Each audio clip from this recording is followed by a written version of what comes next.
बिस्मिल्लाह बिस्मिल्लाह इन्नल हम्दुलिल्लाह नहमदुहु व नस्तईनुहु व नस्तगफिरुहु व नऊज़ु बिल्लाहि मिन शुरूरि अनफुसिना मिन सय्यिआति अमालिना मन यहदिल्लाहु फला मुदिल्ल लहु व मन युद्लिल फला हादिय लहु व अशहदु अल्ला इलाहा इल्लल्लाहु वहदहु ला शरीका लहु व अशहदु अन्ना मुहम्मदन अब्दुहु व रसूलुहु अम्मा बाद फ़इन्न खैरल हदीसि किताबुल्लाह व खैरल हदी हदी मुहम्मदिन सल्लल्लाहु अलैहि वसल्लम व शर्रल उमूरि मुहदसातुहा व कुल्लु मुहदसातिन बिदअह वकुल्ला बिदातिन दलाला वकुल्ला दलालातिन फिन्नार। আসসালামু আলাইকুম ওয়া রাহমাতুল্লাহি ওয়া বারাকাতুহু। আমরা একটা বই ছোট্ট বুকলেট ধরে পড়তেছিলাম, আল ওয়ালা ওয়াল বারা ফিল ইসলাম, বা ইসলামে শত্রু মিত্র। এখানে অথবা ইসলামে বন্ধুত্ব এবং শত্রুতা, এটা একটু প্রপার হয়। এখানে আমরা পড়তেছিলাম 10টা পয়েন্ট বলতেছিলেন, যে 10টা পয়েন্ট থেকে বোঝা যাবে যে আপনার ভিতর সেই আল্লাহর অনাকাঙ্ক্ষিত বা আল্লাহর অপছন্দনীয় ভালোবাসা আছে কাফেরদের প্রতি, যেটা থাকার কথা না, দেখে থাকা উচিত না, যেটা থাকা উচিত ছিল না, সেটার আলামত যে আপনার ভিতর আছে, যে তার আলামতের 10টা পয়েন্ট পড়তেছিলাম। আমরা 8টা শেষ করছি, আজকে ইনশাল্লাহ 9 নম্বরটা পড়বো ইনশাল্লাহ। তো এটা হচ্ছে 9 নম্বরটা হচ্ছে naming children by their names in lieu of the names of the Muslims fathers, mothers, grandparents and the names used in the Muslim communities. আমাদের ভিতরে একটা সময় একটা রোগ হয়েছিল, এখনো কিছুটা আছে। সূর্য, আমার নিজের ছেলের নাম রজত, ওই সময় তো আমরা বাঙালি হয়েছিলাম আর কি, নতুন নতুন। আমার নিজের ছোট ভাইয়ের নাম তরুণ। সো এই নামগুলা, একটা জিনিস ঠিক, যে যদি বিধর্মীদের রিলিজিয়াস ইসের সাথে না থাকে, কোনো সম্পর্ক না থাকে, তাহলে হয়তো অত গর্হিত না রাখাটা। যেমন আরবরা অনেক নাম রাখে, ফাহাদ বা এই ধরনের আরও নাম আছে, হাদ। এগুলা আসলে জাস্ট অ্যারাবিক ওয়ার্ডস বা অ্যারাবিক জিনিস, এগুলার সাথে ইসলামিক কোনো সম্পর্ক নাই, তো সেটা হয়তো অত গর্হিত না। কিন্তু যখন তাদের রিলিজিয়ানের সাথে কোনো সম্পর্ক থাকবে বা রিলিজিয়াস ইম্পোর্ট থাকে, অথবা শুনলেই মনে হয় যে এটা খ্রিস্টান বা এটা হিন্দু বা এটাই, সেই নামগুলো আমাদের অবশ্যই পরিত্যাগ করা উচিত। তো আমাদের দেশে তুর্য, অর্ঘ্য, দেব, ধ্রুব, মানে কত ধরনের, মানে প্রতিযোগিতামূলক ভাব, মানে বাঙালি হইতে গিয়ে আমরা আসলে ওই বাঙালি হয়েছি যেটা শরৎচন্দ্র বলছিলেন, যে মুসলমান আর বাঙালিদের ভিতর খেলার কথা বলছিলেন শ্রীকান্তের একটা পর্বে, যে মুসলমান আর বাঙালিদের ভিতর ফুটবল খেলার কথা বলছিলেন। যে মুসলমান, উনি বাঙালি বলতে হিন্দু বোঝাইছেন, সেই বাঙালি হওয়ার জন্য যেন আমাদের প্রতিযোগিতা শুরু হয়েছিল স্বাধীনতার পরে, এখনো চলতেছে সেটা। তো যাই হোক, আমরা বলতেছি যে এটা একটা আলামত যে আপনি তাদেরকে ভালোবাসেন। আপনি যদি জনি রাখেন, অথবা উইলিয়াম মাইকেল রাখেন, বা আর ওই ধরনের কিছু রাখেন না, মানুষ অনেক সময় আমাদের বাংলাদেশে অনেকেই রাখে এইসব নাম। এককালে শুধু কুকুরের নাম রাখতো ইংরেজি নাম দিয়ে, জিমি, টমি এরকম রাখতো। এখন এই নামও রাখে, কি বলে, প্রপার নাউন, মানে মানুষের নামও রাখে আর কি। আর হিন্দু তো আছে, হিন্দু রাখেই। তাছাড়া আরও অনেকে খুব এক্সেপশনাল হইতে গিয়া কাপ্পা জিটা মার্কা নামও রাখে। যাই হোক, একটা জিনিস বুঝতে পারি, যে বললাম আগে, একদিন বলছিলাম বোধহয়, যে ইমিটেশন হচ্ছে দ্য মানে পিওরেস্ট ফর্ম অফ ফ্ল্যাটারি আর কি। আপনার হৃদয় জুড়ে যে আছে, আপনার মন জুড়ে যে আছে, আপনার আরাধ্য, যে আপনি যাকে আরাধনা করেন, আপনি তাকে ইমিটেট করতে চান, এবং সব কিছুতে করতে চান, নামেও করতে চান। যাই হোক, রাসূল সাল্লাল্লাহু বলেন দ্য বেস্ট নেমস হচ্ছে, বেস্ট নাম কোনগুলা? রাসূল সাল্লাল্লাহু একটা হাদিসে বলেন, এটা হচ্ছে মুসলিমের হাদিস, যেগুলো আল্লাহর সাথে রিলেটেড, অর্থাৎ আব্দুল্লাহ, আব্দুর রহমান, এই ধরনের নামগুলো হচ্ছে বেস্ট নাম। সো এখন অবশ্য চেঞ্জ হয়েছে আমাদের রিলিজিয়াস কমিউনিটিতে। আমরা দেখি যে এখন আর এই তুর্য, অর্ঘ্য মার্কা নাম, বা মানে দ্যুতি, অরণি, এই মার্কার নাম আর এখন রাখে না। এখন সাধারণত আয়েশা, মাইমুনা, মাইশা, অথবা আপনার ফাতিমা, আফিয়া, এই ধরনের নাম খুব পপুলার, রিলিজিয়াস কমিউনিটির কথা বলতেছি অ্যাটলিস্ট। এবং ছেলেদের নাম আবদুল্লাহ, আমাদের স্কুলে ধরেন হয়তো 10টা আবদুল্লাহ, আব্দুর রহমান, এগুলা খুব চলতেছে এখন আলহামদুলিল্লাহ। মা দেরিতে হইলেও এই রিয়েলাইজেশন আসছে। মানে আমার যে ভাইয়ের নাম তরুণ বললাম, তার ভাইয়ের নাম, একজনের নাম হামজা, একজনের নাম জারির, দুজনই জারির আর কি, দুজনেই বাংলাদেশে হচ্ছে জারিরও বলে, আবার জারির, দুটাই সাহাবীদের নাম বা দুইটাই ওই সময়কার ঋষিদের নাম, ওই সময়কার সালাফদের নাম, প্রথম জেনারেশনের মানুষদের নাম, প্রথম 3 জেনারেশনের মানুষদের নাম। Because of imitating their names, new generations of Muslims have strange names, এবং অদ্ভুত নাম আছে, এবং এখন তো ক্যামোফ্লাজ করার একটা চেষ্টা আছে নামের ভিতরে। আমেরিকাতে ধরেন আবদুল্লাহ, আব্দুর রহমান খুবই প্রবলেমেটিক নাম হইতে পারে, মোহাম্মদ খুব সমস্যাযুক্ত নাম হইতে পারে, আর ওসামা আর আইমান এগুলো ছেড়ে দিলাম, এগুলো তো আর প্রবলেম হওয়ার অন্য কারণ আছে, যাই হোক। কিন্তু অনেক মানুষ তাদের নাম ক্যামোফ্লাজ করে। আমার মনে আছে, এই প্রসঙ্গে আগেও বলছি কিনা আপনাদের জানি না, আমাদের দোস্ত ছিল, ফ্রেন্ড আর কি, ওই জিওলজি ডিপার্টমেন্টে পড়তো, ফার্স্ট ছিল জিওলজির, এবং এখন আমেরিকায় আছে, মানে স্কলারশিপ নিয়ে আমেরিকায় গেছে, এবং ওইখানে মানে থেকে গেছে বলে আমার শেষ পর্যন্ত খবর আর কি। এখন পরে ফিরে আসছে কিনা বাংলাদেশে জানি না, যাই হোক।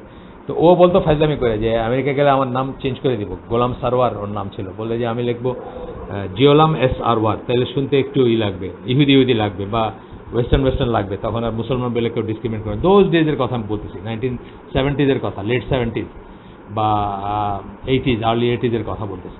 আচ্ছা, 10 নম্বর, যে আপনি যে তাদেরকে ভালোবাসেন কাফেরদের, সেই ভালোবাসা, মুশরিকদের সেই ভালোবাসা, যে ভালোবাসা আল্লাহ পছন্দ করেন না যে আপনার থাকুক, সেই ভালোবাসা যে আপনার ভিতরে আছে, তার একটা হচ্ছে seeking forgiveness and mercy from Allah for them, as this is tantamount to loving them and agreeing with them in their belief. এটা বিশেষত মৃতদের বেলায় প্রযোজ্য। আপনার কোনো মৃত আত্মীয় স্বজন অথবা কোনো নেতা বা কোনো আরাধ্য ব্যক্তি, সে খেলোয়াড়, গায়ক, কেউ মারা গেছে, রবীন্দ্রনাথ, তার জন্য আল্লাহর কাছে মাফ চাইতেছেন, এটা হচ্ছে আলামত যে আপনি কাফেরদেরকে সেই ভালোবাসা বাসেন যেটা আল্লাহ আপনাকে ভালোবাসতে নিষেধ করছেন। আর বলছেন কি, এটা tantamount to loving them and agreeing with them in their belief. এই দোয়া করা মানে হচ্ছে আপনি তাদেরকে ভালোবাসেন এবং তাদের বিশ্বাসে তাদের সাথে অ্যাগ্রি করেন। মৃত্যুর পরে কোনো বাবা মা যদি কুফরের উপর মুশরিক হয়ে মারা যান, বা কাফের হয়ে মারা যান, বা কাফের থেকে বা মুশরিক থেকে মারা যান, বাবা মা অথবা ছেলে মেয়ে, তাদের জন্য ইসলামে মাফ চাওয়াটা নিষেধ, তাদের হয়ে ক্ষমা চাওয়া বা তাদের পক্ষে ক্ষমা চাওয়াটা নিষেধ। এখানে রাসূল সাল্লাল্লাহু আলাইহি ওয়াসাল্লাম কে আল্লাহ বলতেছেন, it is not proper for the prophet and those who believe to ask Allah's forgiveness for the মুশরিকুন। মুশরিকদের জন্য ক্ষমা চাওয়াটা রাসূল বা যারা আল্লাহ বিশ্বাস করে বা যারা বিলিভার, অর্থাৎ মুসলিম মুমিন, তাদের জন্য এটা প্রপার না। Even though they be of kin, after it has become clear to them that they are the dwellers of the fire because they died in a state of disbelief. এটা ব্র্যাকেটে, because থেকে এটুক ব্র্যাকেটে, সূরা তাওবার 113 নম্বর আয়াত। এটা রাসূল সাল্লাল্লাহু আলাইহি ওয়াসাল্লাম তার মায়ের কবর দোয়া করতে চাইছিলেন তার মায়ের জন্য, আল্লাহ তাকে নিষেধ করেন, কিন্তু তাকে তার কবর জিয়ারত করার পারমিশন দেন আল্লাহ। জিয়ারত বলতে মানে ভিজিট, জিয়ারত মানে কিন্তু আসলে দোয়া টোয়া না। আমরা জিয়ারত মানে মনে করি একটা কবরের কাছে গিয়া বা কোথাও গিয়া কোনো মাজারে কবরে গিয়া দোয়া করা, তা না। কিন্তু জিয়ারা কথাটার আরবিক মিনিং হচ্ছে ভিজিট, যে কোনো জায়গা ভিজিটকে জিয়ারা বলে। এবং কবর ভিজিট করতে যাওয়ার পারমিশন আল্লাহ তাকে দিয়েছিলেন, কিন্তু তার মায়ের জন্য তাকে দোয়া করতে পারমিশন দেন নাই আল্লাহ, বিকজ তার মা মুশরিকা হিসেবে মারা গেছিলেন, রাসূল সাল্লাল্লাহু আলাইহি ওয়াসাল্লামের মা। এটা আমাদের দেশে অনেকে নিতে পারে না, নিতে পারবে না, বললে অনেকে আপনার সাথে ঝগড়া বাঁধায় দিবে, কারণ তোরা দেখে যা আমিনা মায়ের কোলে, এই গান শুনে বড় হয়েছে। কিন্তু আসলে রাসূল সাল্লাল্লাহু আলাইহি ওয়াসাল্লামের বাবা এবং মা দুজনই হেদায়েত থেকে মাহরুম, বা তারা দুজনই জাহান্নামী। বাবা যে জাহান্নামী সেটার একটা বর্ণনা আসছে, যে একজন সাহাবী, হাদিসটা আমি মানে দিতে পারবো রেফারেন্স সহ, এই মুহূর্তে রেফারেন্স নাই, জাস্ট জিনিসটা বলতেছি, যে ওই হাদিসে একজন সাহাবী রাসূল সাল্লাল্লাহু আলাইহি ওয়াসাল্লামকে বলছিলেন যে আমার বাবা পরকালে কেমন আছেন বা কবরে কেমন আছেন, বারজাকে কেমন আছে, একটু জানিয়ে দিন। তখন রাসূল সাল্লাল্লাহু আলাইহি ওয়াসাল্লাম তাকে বলছেন, আচ্ছা ঠিক আছে, পরে আর কি বলবেন। যখন রাসূল সাল্লাল্লাহু আলাইহি ওয়াসাল্লাম ওয়াহি মারফত জানছেন, তখন বলছেন যে উনি তো জাহান্নামী। তখন ওই সাহাবী মন খারাপ করে চলে যাচ্ছিলেন। ন্যাচারালি কারো বাবা জাহান্নামী, এটা যদি আমি জানতেও চাই না, নাউজুবিল্লাহ, কিন্তু যদি জানি যে আমার বাবা জাহান্নামী, কোনোভাবে যদি জানতাম, রাসূল সাল্লাল্লাহু আলাইহি ওয়াসাল্লাম যদি আমাকে বলতেন কথার কথা, আমার খারাপ লাগতো ঠিকই। তো উনি মনোকষ্ট নিয়ে চলে যাচ্ছিলেন, তখন রাসূল সাল্লাল্লাহু আলাইহি সাল্লাম তাকে ডেকে বলেন যে শোনো, আমার বাবাও জাহান্নামী। অর্থাৎ তাকে সান্ত্বনা দিতে বলছিলেন যে এটা কিছু করার না, এটা আমাদের হাতের জিনিস না, বা আমারও একই পরিণতি হয়েছে আমার বাবার, এই কথা বলতে বলছিলেন আর এই কথা বোঝাইতেন। আচ্ছা, আমাদের এই 10টা পয়েন্ট শেষ। এখন আমরা 10টা পয়েন্ট পড়ব এই একই ধারাবাহিকতায়, যে 10টা সায়েন্স আর ইন্ডিকেশন অফ মোয়ালাত লাভিং দ্য বিলিভার্স। আপনি যে বিশ্বাসীদেরকে ভালোবাসেন, যে ভালোবাসাটা আল্লাহ চান আপনার ভিতর থাকুক, বা আপনার যে ভালোবাসাটা আল্লাহ পছন্দ করেন আপনার থাকাটা, সেই ভালোবাসাটা বিশ্বাসীদের প্রতি আপনার ভিতর আছে, সেটার প্রমাণ হচ্ছে 1 নাম্বার।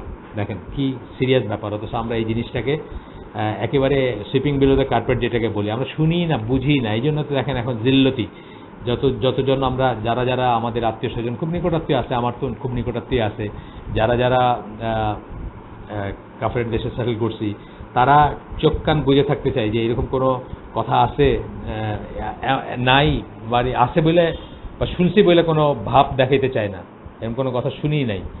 তো এখানে বলতেছেন 1 নাম্বারই, যদি আপনি সত্যি আপনার ভিতরে সেই ভালোবাসা থাকে, আল্লাহর জন্য ভালোবাসা এবং আল্লাহর জন্য ঘৃণা, সেই জিনিসটা যদি আপনার ভিতরে থাকে, 1 নাম্বার আলামত হচ্ছে emigrating from the land of non believers to the land of believers. অবিশ্বাসীদের দেশ থেকে বিশ্বাসীদের দেশে যাবেন আপনি। এখানে একটু বলে নেই, অনেকে আর্গু করতে পারেন যে বাংলাদেশে তো কত রকমের পাপাচার, কত রকমের আপনার ইসলাম বিরুদ্ধ ব্যাপার স্যাপার চলতেছে, তথাপি কিন্তু আপনি একটু পড়াশোনা করলে জানবেন। আজকে সেটা সাবজেক্ট না, আমরা ইনশাল্লাহ পরে পড়বো, কোনো অন্য একটা লেখা আছে এটার উপর, মানে বিশদ আলোচনা আছে, কি বলে religious extremism in the lifes of contemporary Muslims. ওই বইটায় বা ওই পর্বগুলোর ভিতরে আছে যে by all standard Bangladesh is still a land of Islam, Afghanistan is a land of Islam, Pakistan is a land of Islam, Egypt is a land of Islam, Saudi Arabia is a land of Islam. মানে যতই দোষ থাকুক তাদের, তারপরে এগুলো land of Islam. আর America, Canada, Australia, Germany এগুলো land of কুফর। যাই হোক, এটা আরেকটা আলাদা, ইটসেলফ একটা আলাদা সাবজেক্ট, সেই জন্য আমি সেদিকে যাচ্ছি না। তো ডক্টর সালেহ আল ফৌজান বলতেছেন এমিগ্রেশন মানে হিজরা, যেটা is moving from the land of non believers to the land of believers to protect one's religion. So emigration in this meaning and for this purpose will exist until the last day. অনেকে বলে যে এখন আর কোনো হিজরত নাই।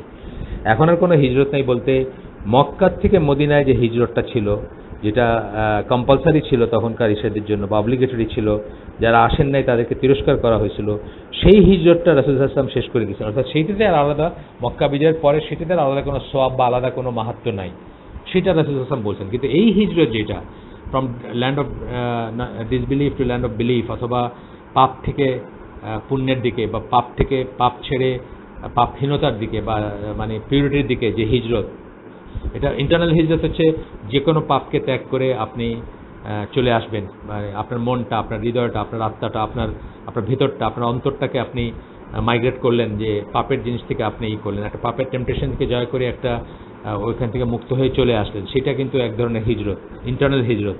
আর externally চোখে দেখা হিজরত কিয়ামত পর্যন্ত থাকবে, এই সেন্সে থাকবে যে ল্যান্ড অফ ডিসবিলিফ থেকে ল্যান্ড অফ বিলিফে আসবেন আপনি।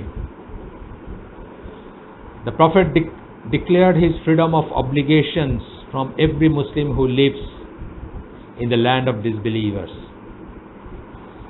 আল্লাহ সাল্লাল্লাহু তাদেরকে হাত ধুয়ে ফেলছেন, বলছেন যে I have got nothing to do with them, যারা কাফেরদের ভিতর, মুশরিকদের ভিতর থাকে। So it is forbidden for any Muslim to live in the land of disbelievers unless he cannot emigrate from it, or there are benefits from his living in the land of disbelievers such as preaching for Islam or preaching Islam. মানে এটা forbidden মুসলিমের দেশে থাকবেন unless he cannot এমিগ্রেট। এমনও হইতে পারে যে সে এমিগ্রেট করার কোনো রাস্তা নাই, যারা গুয়ান্তানামো বেতে বন্দি করে রাখছে সেটা চাইলেও এমিগ্রেট করতে পারবে না। অথবা যে বৃদ্ধ হয়ে গেছে, বলছি আগের দিনও বলছি বোধহয় আপনাদের, যে মহিলা স্বামীহারা সিলেটি মহিলা লন্ডনে বসবাস করেন, ডোলের উপর থাকেন, ভিক্ষার উপর থাকেন, যার বয়স 90 বছর, ওনার সেই পয়সাও নেই বাংলাদেশে আসবেন, অথবা একা আসতে পারবেন না, বা একটা রাস্তা বের করার উপায় নাই ওনার, তার কথা আলাদা। অথবা যদি কোনো বেনিফিট থাকে, ওই ধরনের বেনিফিট, জরুরত বলছিলাম আমরা, 1 নম্বরের বেনিফিট হচ্ছে দাওয়াতি কাজ যদি করেন আপনি, সাচ এস প্রিচিং বললেন এখানে। আচ্ছা, এরপরে বলতেছেন ওই ওই আয়াতগুলা কোট করতেছেন যেগুলো আমরা আপনাদের সাথে বোধহয় অন্য জায়গায় অন্য প্রসঙ্গে বলছি, তবুও আরেকবার পড়বো আমরা, আপনারা শোনেন, হয়তো আপনারা পড়বেন ইনশাল্লাহ। এই আয়াতগুলা দেখেও না দেখে ভান করি আমরা অনেকে, অথবা জানতে চাই না, শুনতে চাই না। আমার মনে আছে আমাদের এক দিনী ভাই আছেন, উনি এখন বনশ্রীতে ফজলুর রহমান স্কুলের, ফজলুর রহমান আইডিয়াল স্কুলেরই টিচার, ম্যাথমেটিক্সের টিচার। তো উনি যখন স্টুডেন্ট ছিলেন তখন টিউশনই করতেন। তো উনি আমার একদিন বলতেছেন ওনার 7-8 পড়া ছাত্রকে একদিন আল্লাহর কথা কি বলতে চেয়েছেন, ছাত্র ওনাকে বলতেছেন না না স্যার এগুলো বলেন না, আমি শুনতে চাই না, শুনলেই তো মানতে হবে। তা আমাদের ভিতরে অনেকের এই মেন্টালিটি আছে, আমরা শুনতে চাই না, শুনলেই তো মানতে হবে। অথচ এটা মনে রাখবেন যে আমাদের উপর, এটা তো ইসলামী আকিদার একটা অংশ, আহলে সুন্নাত যেমন আকিদার অংশ, যে আমাদের উপর যত গজব, যত ক্যালামিটিস, যত দুর্যোগ, যত বিপদ, যত ভূমিকম্প, যত গণহত্যা নেমে আসতেছে, এগুলো আমাদের নিজের হাতের কামার জন্য। এটা হলো ইসলামিক বিলিফের অংশ। কিন্তু সেই কামাইটা কি এই মুহূর্তে না, হয়তো 1000 বছর আগে, হয়তো 500 বছর আগে আপনি আর্ন করতে করতে, জুলুম করতে করতে একটা জায়গায় জুলুমটা ম্যাচুরিটিতে পৌঁছাবে, এবং তখন যখন আল্লাহর গজব আসবে তখন ভালো শাস্তি পাবে, খারাপও শাস্তি পাবে। আপনি তো পার্সোনালি কিছু করেন নাই। আমি ওটার এক সময় উদাহরণ দিই ওজোন ডিপ্রেশনের ইসে, যে ক্লোরোফ্লোরোকার্বন, ডাইফ্লোরোডাইক্লোরোমিথেন, এগুলা ওই যে কি বলে ফ্রেয়ন 12, ফ্রেয়ন 22, এগুলো যারা ইউজ করি আমরা, বা করছি, বা আগে করছি, বা এখন করছি, বা আগামীতে করব, তারা তো এটার জন্য দায়ী প্রত্যক্ষভাবে, যে এই গ্যাসগুলো লিক করে যখন অ্যাটমসফিয়ারে যায় তখন ওজোন লেয়ার ডিপ্লিট করে যায়। কিন্তু আমার মতো যাদের বাসায় এয়ার কন্ডিশন নাই, তারা জীবনে তো এটা ইউজ করে নেয় হয়তো। জাহাজের কথা বাদ দিলাম, আমি ল্যান্ডের কথা বলতেছি। ধরেন বাংলাদেশের 16 কোটি মানুষের ভিতর হয়তো 15 কোটি মানুষ জীবনে কোনোদিন সিএফসি ইউজ করে নাই এয়ার কন্ডিশনের পারপাসে, নিজে প্রত্যক্ষভাবে ওটা করে নাই। কিন্তু কি করছে, অন্যরা যখন করতেছে তখন তাকে দেখতেছে, না করে নাই, নিষেধ করে নাই, জানার চেষ্টা করে নাই।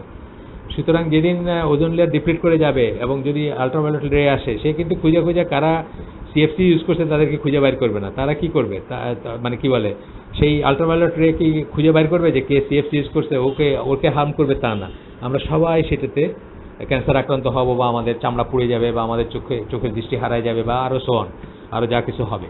সুতরাং এটা বোঝের ব্যাপার আর কি।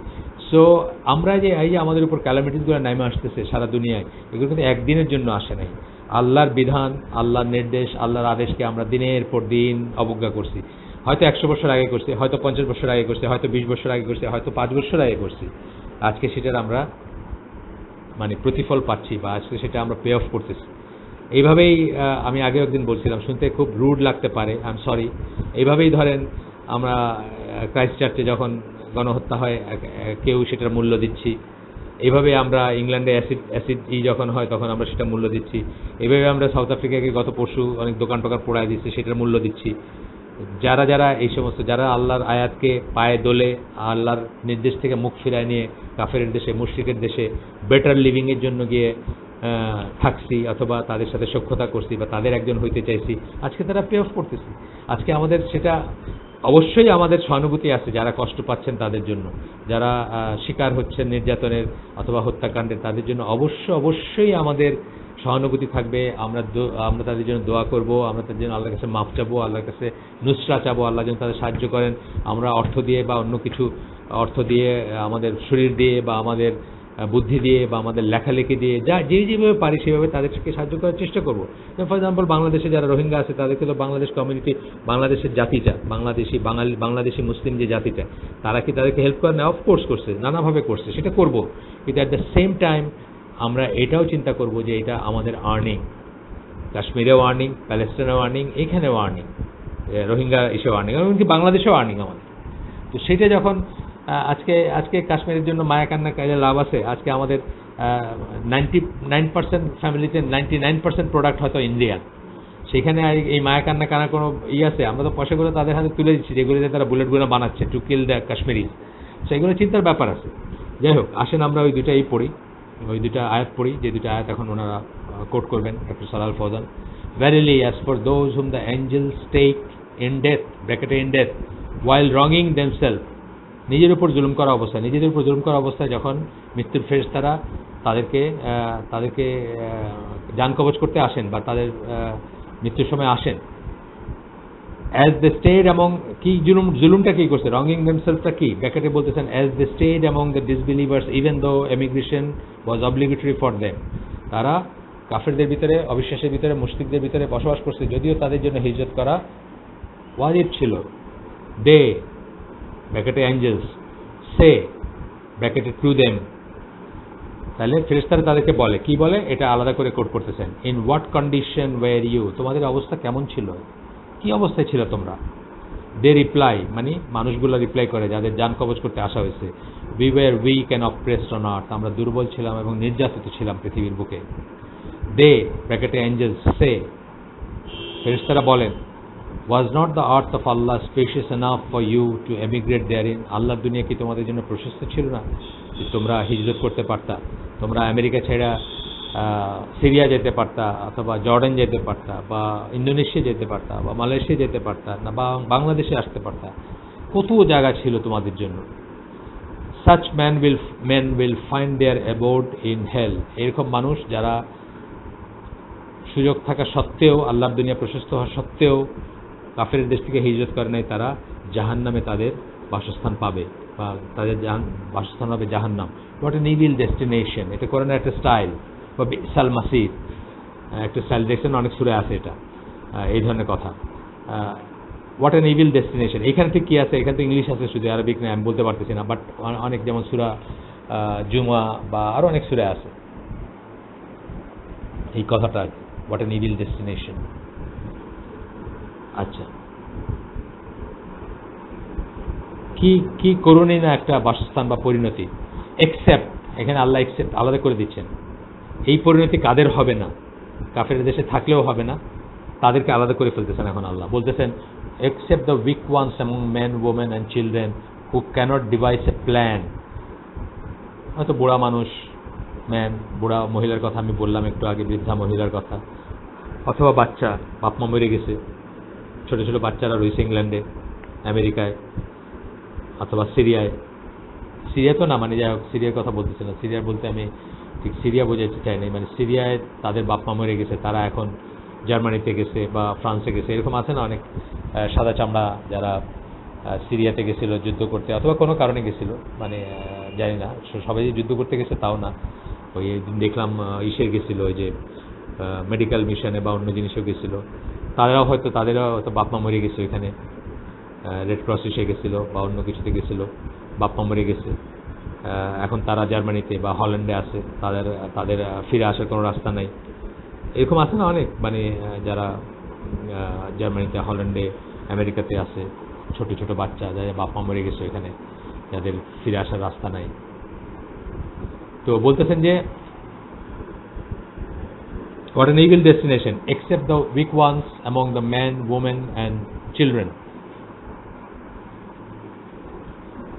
who cannot devise a plan nor are they able to direct their way, যারা একটা প্ল্যান করতে পারে না যে সেখান থেকে তারা চলে আসবে, কাফের দেশ থেকে মুসলিম দেশে মাইগ্রেট করবে, অথবা nor are they able to direct their way, তারা পথও খুঁজে পায় না, কারণ বাচ্চা মানুষ, ধরেন যেটা উদাহরণ দিলাম, বাচ্চারা বাপ মা দুজনে মরে গেছে, এখন তাদের মানে তারা রাস্তা খুঁজে পায় না বা পাবে না, এরকম আছে, আমরা জানি এরকম আছে।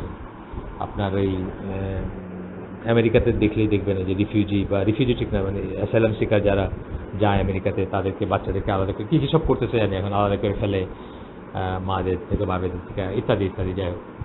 তো দুই নম্বর আলামত যে আপনি মুসলিমদেরকে ভালোবাসেন, যে ভালোবাসাটা আল্লাহ আপনার কাছে ডিমান্ড করেন, যে ভালোবাসাটা ওয়াজিব বা ফরজ, যে ভালোবাসাটার কথা বললাম, ওয়ালাল বারার কনসেপ্টটাই হচ্ছে ওয়াজিব, ইমানের অংশ বা ইমানের শর্ত। দুই নম্বর হচ্ছে helping the believers by wealth, lives and word for whatever they need in their life and religion. এই কথাটা আমি বলতেছিলাম যে রোহিঙ্গাদেরকে কেউ ওয়েলথ, সম্পদ দিছে, কেউ লাইফ দিছে, ওখানে স্বেচ্ছাসেবক অনেকে কষ্ট করতেছে, কল বানায় দিতেছে, ঘর বানায় দিতেছে বিনা পয়সায়, উইথ দ্যার লাইফস, ওয়েলথ তো আছেই, অ্যান্ড ওয়ার্ড, আর কিছু না পারলেও তাদেরকে সুন্দর করে কথা বলবেন, তাদেরকে সান্ত্বনা দিবেন, তাদের জন্য দোয়া করবেন, for whatever they need, যাই তাদের দরকার হয় in their life and religion. এটা হচ্ছে আলামত যে আপনি আল্লাহ যে ভালোবাসাটা চান আপনার ভিতর থাকবে বিশ্বাসীদের প্রতি, আল্লাহ যাদেরকে পছন্দ করেন তাদের প্রতি আল্লাহ যাকে ভালোবাসেন তাদের প্রতি আপনার যে ভালোবাসা থাকবে, সেটার আলামত হচ্ছে আপনি তাদেরকে আপনার সম্পদ, জীবন এবং কথা দিয়ে সাহায্য করেন যা তাদের দরকার হয়। এখানে সূরা তাওবার 71 নম্বর আয়াত কোট করতেছেন, the believers man and women are আউলিয়া অফ ওয়ান অ্যানাদার। একটা অংশ কোট করছেন, বিশ্বাসী পুরুষ এবং মহিলারা একে অপরের আউলিয়া বা একে অপরের ফ্রেন্ডস, প্রোটেক্টার্স, সাপোর্টার্স, হেল্পার্স। এই সেন্সটা, আউলিয়ার সেন্সটা হচ্ছে এটা। এরপরে আরও একটা আয়াত কোট করতেছেন সূরা আনফাল 72 নম্বর আয়াত, but if they seek your help in religion it is your duty to help them except against the people with whom you have a treaty of mutual alliance। রাসূলকে বলতেছেন যে অন্য কোনো ল্যান্ডে থাকা বিশ্বাসীরা যদি তোমাদের কাছে সাহায্য চায়, তোমাদের সাহায্য করা উচিত তাদেরকে, এক্সেপ্ট কারোর সাথে যদি ট্রিটি থাকে মিউচুয়াল অ্যালায়েন্সের, সেটা ছাড়া। যেমন ধরুন হুদাইবিয়ার সন্ধির সময় কী ছিল? হুদাইবিয়ার সন্ধির সময় ওইখানকার মুসলিম যারা মক্কাতে মুসলিম হচ্ছিলেন তাদেরকে কিন্তু জায়গা দেওয়া হবে না, বা জায়গা মানে তাদেরকে এই চুক্তি ভঙ্গ করে হেল্প করার ছিল না মুসলিমদের। এটা একটা উদাহরণ দিলাম আমি আর কি। এই ধরনের যদি কোনো চুক্তি থাকে আর কি, তখন একটা আলাদা কেস হয়। বাট আপনার যদি শক্তি থাকে, আপনার যদি ক্ষমতা থাকে, যে কোনো দেশে যে কোনো জায়গায় একটা মুসলিম যদি নির্যাতিত হয়, আপনার সমরাস্ত্র বা সমরশক্তি যদি থাকে, আপনার উচিত সেই দেশটা থেকে জুলুমকে বিতাড়ন করা এবং সেই মুসলিমকে হেল্প করা। যেভাবে একজন মহিলার চিঠি পেয়ে হজ্জাজ বিন ইউসুফ গোটা আর্মি পাঠিয়ে দিয়েছিলেন, যাদের হাতে সিন্ধু জয় হয়, বিজয় হয়, এবং হিন্দু রাজার পতন হয় যাদের হাতে, পরাজিত হয় যার হাতে। একজন মহিলা, নির্যাতিতা মহিলা একটা চিঠি লিখছিলেন, মদিনার শাসক, মদিনার গভর্নর হজ্জাজ বিন ইউসুফের কাছে সেই চিঠি গিয়ে পৌঁছেছিল। যাই হোক, তার ভাগনা এবং 17 বছর বয়স্ক জামাই এবং ভাগনা এবং জেনারেল মোহাম্মদ বিন কাসেমকে উনি পাঠাইছিলেন, যার নামে পোর্ট কাসেম পোর্টটা হয়েছে আপনার এসে করাচির পাশে 40 মাইলের মতো দূরে। আমি গেছি পোর্ট কাসেমে, যারা বাঙালি সেলার পাকিস্তান গেছেন তারা কোনো না কোনো সময় গেছেন, যারা ফ্রিকুয়েন্ট করছেন আর কি। আমি গেছি কয়েকবারই, এবং বিদেশি জাহাজেও গেছি, মানে এনএলের জাহাজেও গেছি, বাল্ক ক্যারিয়ারে গেছি ওখানে। 3 নাম্বার আলামত যে আল্লাহ যে ভালোবাসাটা আপনার কাছে চান, যে ওয়ালাটা চান, যে ভালোবাসাটা আপনার থাকবে বলে আল্লাহ চান বা ভালোবাসেন বা আদেশ করেন, সেই ভালোবাসাটা আপনার ভিতরে আছে, তার আলামত পড়তেছি আমরা। 3 নাম্বারটা হচ্ছে, ইফ দে আর হট, ব্র্যাকেটে believers are hurt, you should feel hurt also, and if they are happy, you should feel happy. আজকে কাশ্মীরে যে অবস্থা চলতেছে, আপনি কোন দেশের নাগরিক এটা ইরেসপেক্টিভ অফ দ্যাট, আপনি বাংলাদেশের বেস্ট বন্ধু ইন্ডিয়া, এটা একেবারে চিকামাইরা যেভাবেই যে বলুক না কেন, আপনার ভিতরে অতি অবশ্যই কষ্ট লাগা উচিত। আপনার কাশ্মীরি ভাই বোনদের জন্য কষ্ট লাগা উচিত, এবং আপনার উচিত তাদের জন্য দোয়া করা, তাদেরকে হেল্প করার চেষ্টা করা, টাকা পয়সা দেওয়া হোক, তারপরে মেডিকেল সাপ্লাইজ দেওয়া হোক, লেখালেখি করে হোক, দোয়া তো করবেনই অবশ্যই। এটা যে যা বলুক, ইরেসপেক্টিভ অফ কোন দেশে আছেন, কে আপনাকে কি বললো সেটা ছাপায় আর কি, মানে সেটা ব্যতি রেখে যেটাকে আমরা বলি। একই কথা বার্মিজ যারা, আপনি হইতে পারতো যে আপনি একজন, যারা বার্মাকে ব্যাক করতেছে আপনি তাদের একজন, অথবা যারা ইন্ডিয়াকে ব্যাক করতেছে তাদের একজন, আপনি সেই সব দেশের একজন। ফর এক্সাম্পল, আপনার বাড়ি ইউনাইটেড আরব এমিরেটসের একজন মানুষ, আপনার রাজা বা রাজপুত্র মোদির গলায় হার পড়ায় দিচ্ছে। ইরেসপেক্টিভ অফ দ্যাট আপনার উচিত সেই সমস্ত মুসলিমদের জন্য কষ্ট লাগা, তাদের জন্য দোয়া করা। তারা যদি হ্যাপি থাকে, আপনি হ্যাপি থাকেন। মুসলমানদের হ্যাপিনেসের খবর এখন আর নাই, যদি কখনো থাকে, ইফ অ্যাট অল থাকে, তাহলে আপনার হ্যাপি ফিল করা উচিত তাদের জন্য। রাসূল সাল্লাল্লাহু আলাইহি ওয়াসাল্লাম বলেন, বুখারীর হাদিস, you see the believers as regards their being merciful among themselves, showing love among themselves, and being kind among themselves, resembling one body. বিশ্বাসীরা যে একে অপরকে প্রতি করুণা বা দয়া পরবশ হয়, ভালোবাসে এবং দয়া করে একে অপরকে, এটার তুলনা হচ্ছে বা এটার মিসাল হচ্ছে একটা বডির মতো। so that if any part of the body is not well, then the whole body share the sleepiness and fever, অথবা স্লিপলেসনেস বলছেন এখানে, মানে নির্ঘুম যে একটা শরীরের মতো, যদি শরীরে একটা অংশে আপনার কাটা ফুটছে পায়ে, অথবা পায়ে একটা বড় জখম হয়েছে, আপনার কি হবে? আপনি ঘুমাইতে পারেন না, সারা বডি ঘুমাইতে পারেন না। আর কি, সারা বডিতেই জ্বর আসে, খালি পায়ে জ্বর আসে না। এইটা রাসূল সাল্লাল্লাহু আলাইহি ওয়াসাল্লাম বলতেছেন বুখারী হাদিসে। আর একটা হাদিস, এটাও বুখারী হাদিস, সেখানে আল্লাহ রাসূল সাল্লাল্লাহু আলাইহি ওয়াসাল্লাম বলতেছেন যে a believer to another believer is like a building whose different parts enforce each other. একটা বিল্ডিং এর মতো বিশ্বাসীরা সবাই মিলে ইমান বেসড একটা কমিউনিটির বিল্ডিং হয়, যেখানে একটা ইট আরেকটা ইটকে স্ট্রেনথেন করে।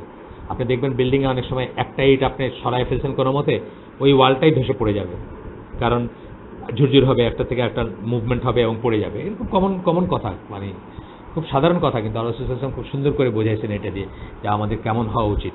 আজকে আমরা 3 নম্বর আলামত পর্যন্ত পড়লাম, যে আপনার ভিতর কারেক্ট ভালোবাসাটা আছে, যে ভালোবাসাটা আল্লাহ চান, আল্লাহর এক্সিসে আপনার ভালোবাসা আছে, সেটার আলামত। আর নেক্সট দিন আমরা ইনশাআল্লাহ এরপর থেকে বাকিটুকু নেক্সট দিন আশা করতেছি বইটা শেষ হয়ে যাবে। সুবহানাকা আল্লাহুম্মা বিহামদিকা আশহাদু আল্লা ইলাহা ইল্লা আনতা আস্তাগফিরুকা ওয়া আতুবু ইলাইক। আমরা যে শুনলাম তার ভিতরে ভালো কিছু শুনে থাকলে সমস্ত প্রশংসা আল্লাহর, এবং খারাপ কিছু শুনে থাকলে সমস্ত ব্যর্থতা আমার, এবং সেটা শয়তানের তরফ থেকে। আল্লাহ আমাদেরকে যা ভালো শুনলাম তার উপর আমল করার তৌফিক দেন। আসসালামু আলাইকুম ওয়া রাহমাতুল্লাহি ওয়া বারাকাতুহু।